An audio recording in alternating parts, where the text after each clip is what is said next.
Now I am going to show you some applications of operational amplifier comparator circuit, and zero crossing detector circuit is one of them. Here I will show you inverting zero crossing detector. Now what is zero crossing detector? If you are familiarized with the alternating quantity, let's say here I am talking about a sinusoidally varying signal, it will change its position from positive half cycle to negative half cycle whenever it crosses this time axis.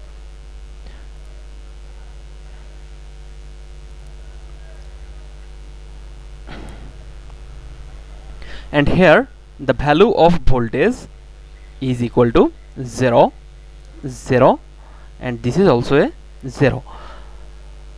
The function of a zero crossing detector circuit is that it will indicate the transition of an alternating quantity either from positive to negative or negative to positive half cycle by indicating the change in output voltage. Okay, so this is our 0 point. Whenever the input voltage crosses this 0 point, operational amplifier will change its output voltage from one region to another region to indicate this zero crossing point. And the function of zero crossing detector is just that, to indicate the time or position when the input voltage crosses this 0 point. This is also 0. This is the inverting zero crossing detector circuit. Output is not connected any of the input terminals, so this is in open loop mode, and we are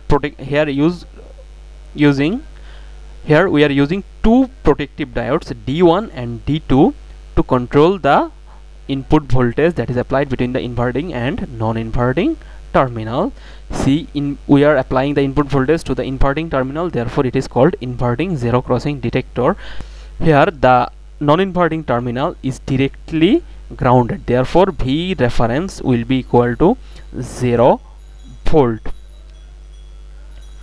As the operational amplifier is in open loop mode, therefore our output voltage VO will be equal to A into input voltage difference VD.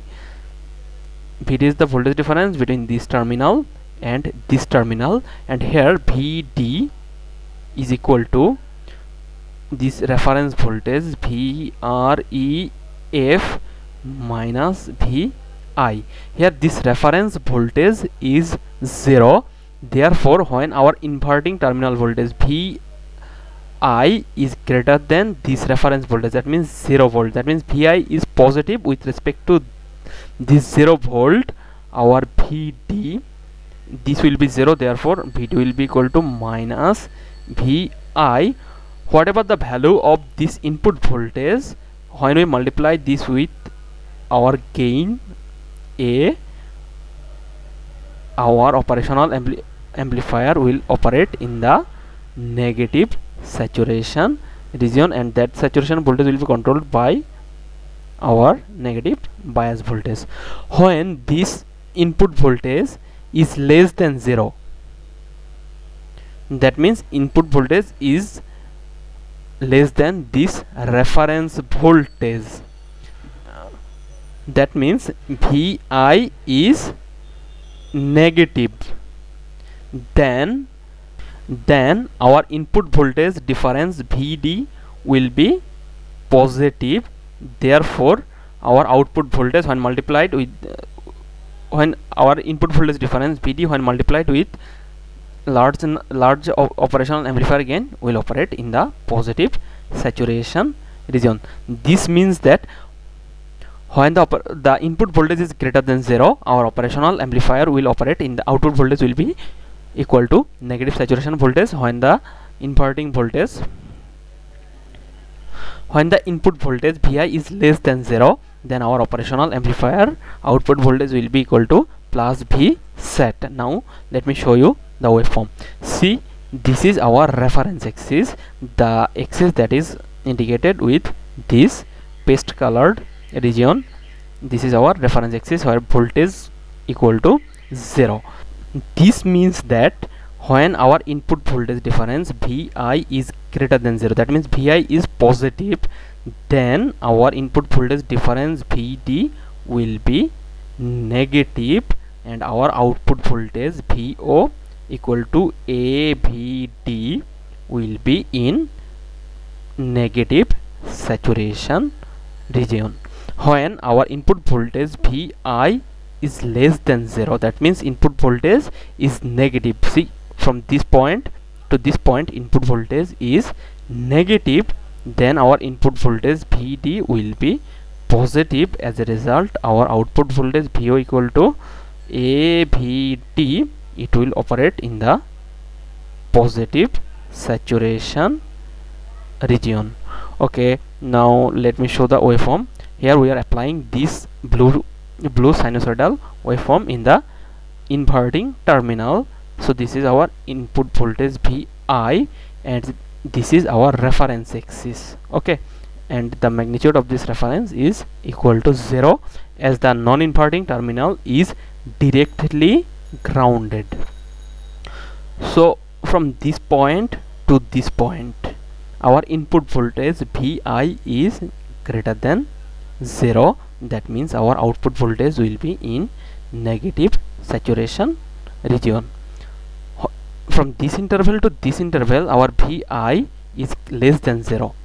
This is our Vi is less than 0, therefore our operational amplifier will operate in the positive saturation region. From this interval to this interval, our input voltage is greater than 0, that means operational amplifier will operate in the negative saturation region. From this interval to this interval, our operational amplifier will operate in the positive saturation region, as the input voltage is less than this V in this region. Vi between this interval, Vi is less than 0. So this is how the operational amplifier changes its output voltage when it crosses a 0 point in this axis. Now let me show you the transfer characteristics of this operational amplifier. Our reference voltage is set to be 0. This is the region when our Vi is less than 0. When our input voltage is less than 0, our operational amplifier will operate in the positive saturation, or in this region. When our input voltage is greater than 0, that means when our input voltage is in this region, our input voltage is Vi is greater than 0, then our output voltage will be in negative saturation region. Vo will be equal to minus V sat. So this is the transfer characteristics of inverting zero crossing detector circuit. Okay, that's it. Thank you.